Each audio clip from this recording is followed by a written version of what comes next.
Bueno, hola Tiziana, ¿cómo estás? Quería compartir también un estudio bíblico con vos. Yo no soy mucho de leer otros libros, no porque no quiera, sino que por ahí muchas veces el tiempo también apremia en mi vida cotidiana como todos, eh, pero sí te puedo compartir algo de los estudios que hoy comencé.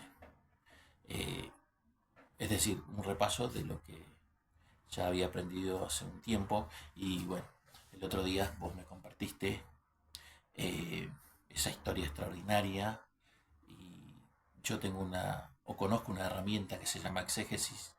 eh, Sé de dónde proviene, cuál es la etimología, digamos, el nacimiento de la palabra exégesis, que muchos hoy en día no conocen, pero es una herramienta espectacular para aprender cómo fue escrito, quién lo expuso y cómo se puede explicar, digamos. La palabra exégesis proviene del griego exegeomoi. De la palabra exegeomoi derivan tres palabras. Una de las tres palabras es exponer, la segunda es explicar y la tercera es interpretar. Es decir, en la antigüedad cuando hablaban de un exégeta en el antiguo griego, hablaban precisamente de un maestro, alguien que exponía.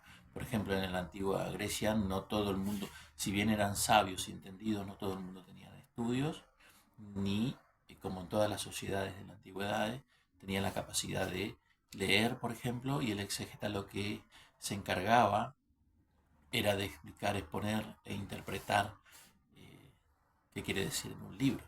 Hoy es una herramienta que podemos poner como ilustración, vendría a ser como una aplicación. Eh, por ejemplo, si yo quiero explicar en este libro que se llama La Biblia, ante que nada la Biblia contiene 66 libros, desde el Génesis hasta el Apocalipsis, habla de las cosas extraordinarias que Dios hizo con los hombres y también como los hombres eh, tuvieron fallas como toda la sociedad hoy en día. Pero para seguir con la línea del exégesis, ¿cómo puedo explicar cómo se utiliza el exégesis? Para eso yo me voy a dirigir a un libro que se llama Proverbio. Proverbio capítulo 25, versículo 28 dice, como ciudad derribada y sin muralla es el hombre cuyo espíritu no tiene rienda. Parece una palabra tan sencilla o una ilustración poco llamativa, sin embargo debemos de conocer en qué contexto fue escrito. El libro de Proverbio fue escrito por un rey llamado Salomón, uno de los hombres más sabios de la Biblia, el cual escribió los proverbios para poder así darnos entendimientos. Cuando él se refiere a que el hombre es como una ciudad derribada y sin muralla, al no tener rienda su espíritu, al no tener una guía para poder fortalecerse o caminar así en la sociedad, tanto terrenal como espiritual, está hablando en un contexto y utiliza la ilustración de ese contexto. Hoy diría, si escribiese hoy, diría, por ejemplo, poner fronteras con un ejército para que así no atraviese el enemigo y tome posesión de, por, por ejemplo, de una ciudad o de una nación. Pero en ese contexto existían esos muros y esas murallas y esas ciudades. Entonces utilizó esa ilustración. Nosotros vamos a utilizar esa palabra y vamos a comparar con otra palabra para poder explicar qué quiso decir el rey Salomón o qué quiere decir el rey Salomón en Proverbios capítulo 25 versículo 28. Es decir, en la antigüedad eh, todas las ciudades o naciones tenían sus propias murallas, tenían un sistema, una estructura para que así los habitantes de esa ciudad o esa nación estuviesen resguardados de los enemigos. Al tener una muralla tan alta y tan ancha, como también soldados que vigilaban, la Biblia lo llama atalaya. Estos atalayas vigilaban para que los enemigos no se arrimen hacia el muro y así dar aviso y poder tener mayor seguridad y demás. Pero sí, la muralla era algo extraordinario para las ciudades. ¿Por qué? Porque defendía de los saqueadores, de los enemigos, y también tenían puertas donde entraban los animales, donde entraban los que provisionaban o aprovisionaban a la ciudad.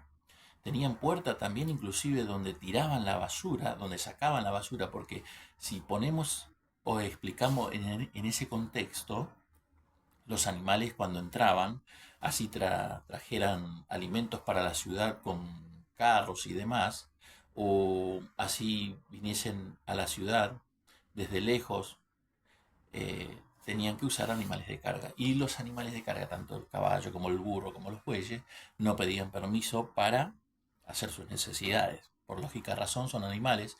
Entonces había en esa época personas capacitadas o personas preparadas para realizar esa tarea, que era sacar las heces de los animales, y tenían su propia puerta donde los desechos no solamente humanos sino de los animales pudiesen llevar por ese lugar. Entonces, eran ciudades bien constituidas para que así la humanidad, digamos, los habitantes de esa ciudad pudieran vivir y así relacionarse entre sí y poder tener un sistema eh, donde también sea seguro, digamos. Entonces, el rey Salomón habla de que nosotros, los seres humanos, cuando no tenemos riendas a nuestro espíritu, somos semejante a una ciudad derribada y sin muralla, donde los enemigos y los saqueadores entran y salen como quieren, donde el sistema para sacar la basura está destruida, donde no hay provisión en esa ciudad. Así somos los hombres cuando no tenemos rienda a nuestro espíritu. Es decir, pone como ilustración que esa ciudad es nuestra mente, nuestro corazón. Así, de esa manera está. Pero voy a leer en Nehemías capítulo, que es otro libro, en Nehemías capítulo 2, para describir de qué habla Salomón. Dice Nehemías capítulo 2, versículo 11. Llegué pues a Jerusalén, y después de estar allí 3 días, me levanté de noche yo y unos pocos varones conmigo, y no declaré a hombre alguno lo que Dios había puesto en mi corazón que hiciese en Jerusalén. Ni había cabalgadura conmigo excepto la única que yo cabalgaba. Y salí de noche por la puerta del valle hacia la fuente del dragón y a la puerta del muladar. Ahí ya estamos viendo cómo describe Nehemías cuando salió de noche por la puerta del valle hacia la fuente del dragón. Habla de una de las puertas de la ciudad de Jerusalén. Y a la puerta del muladar. Y observé los muros de Jerusalén que estaban derribados y sus puertas que estaban consumidas por el fuego. Es decir, dice,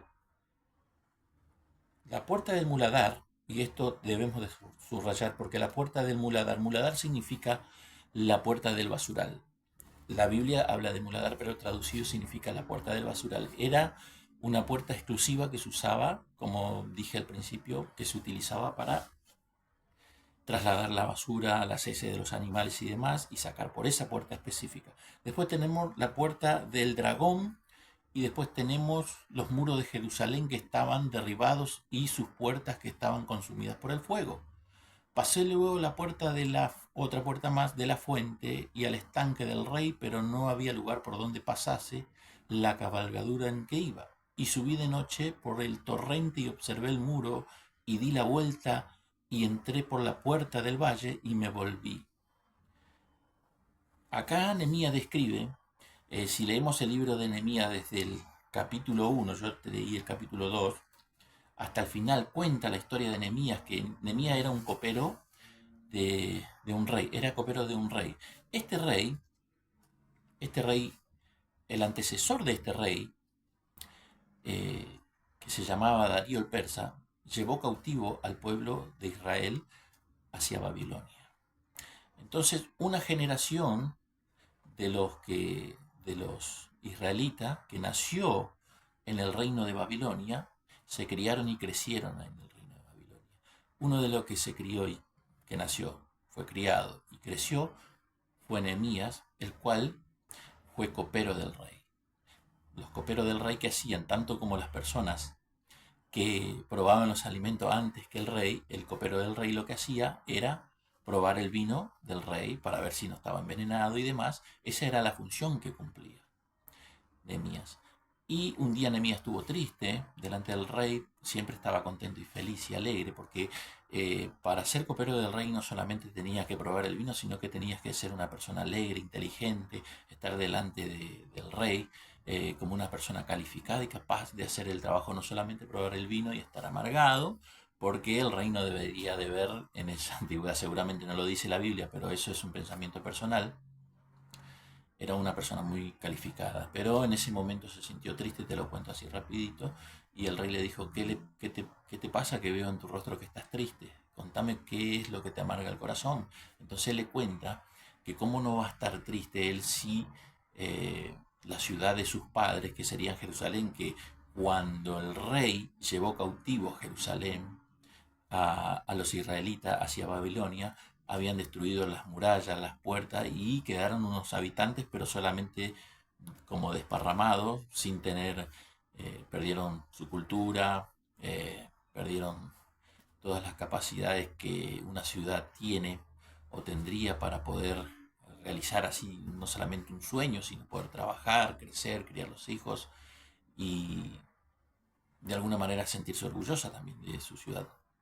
Entonces el rey dio la autorización para que Nehemías vaya a Jerusalén y haga conforme como él quiera, poder ver esa ciudad y si está en sus manos el poder arreglar nuevamente y que tengan las murallas, que tengan las puertas, porque el rey no sabía el trasfondo espiritual que había en eso.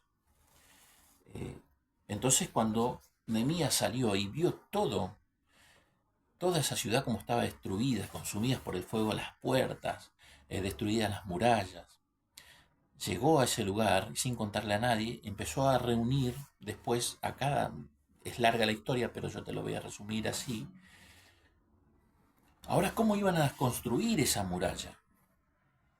Porque si llevamos la vida espiritual, es decir, nuestra mente y nuestro corazón, si yo no tengo en mi corazón, en mi mente, la capacidad de salir adelante a pesar de las dificultades, a pesar de que en el pasado o a pesar de que mis vivencias no han sido buenas, a pesar de que muchas veces parece que pierdo la fe o no tengo esperanza o quizás una incertidumbre con respecto al futuro, o como hoy en día, por ejemplo, que estamos viviendo esta situación económica muy compleja, es decir, no tengo una guía espiritual o no tengo rienda a mi espíritu, mi cabeza y mi corazón va para cualquier lado, no tengo paz, no puedo dormir, muchas veces enfermo.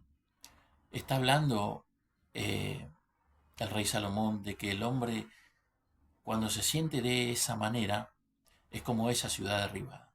Pero hay esperanza para nosotros los hombres, las mujeres obviamente, claro que sí, claro que hay esperanza porque acá cuenta el libro de Nehemías, si vamos nosotros al capítulo 4,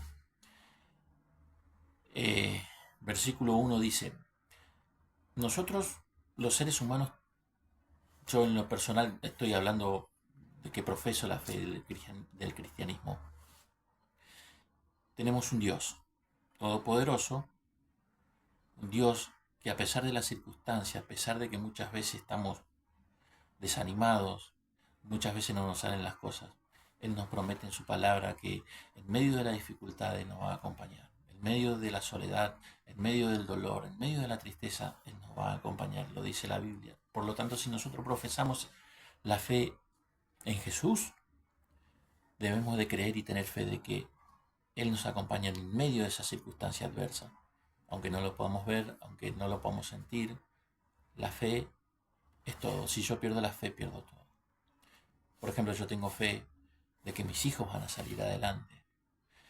Yo tengo fe de que Dios lo va a ayudar y tengo fe también de que a pesar de que no entendamos por qué sucedió tantas cosas en nuestras vidas, sé que Dios puede construir una muralla nuevamente en nuestro corazón para que los enemigos del pasado o de la frustración o de tantas cosas que no que hoy en día vemos o escuchamos en las redes sociales o en la televisión o en la radio y así, etcétera.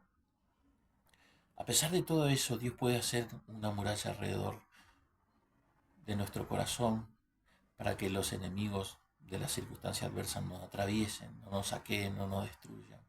Entonces, ¿cómo hizo Nehemías?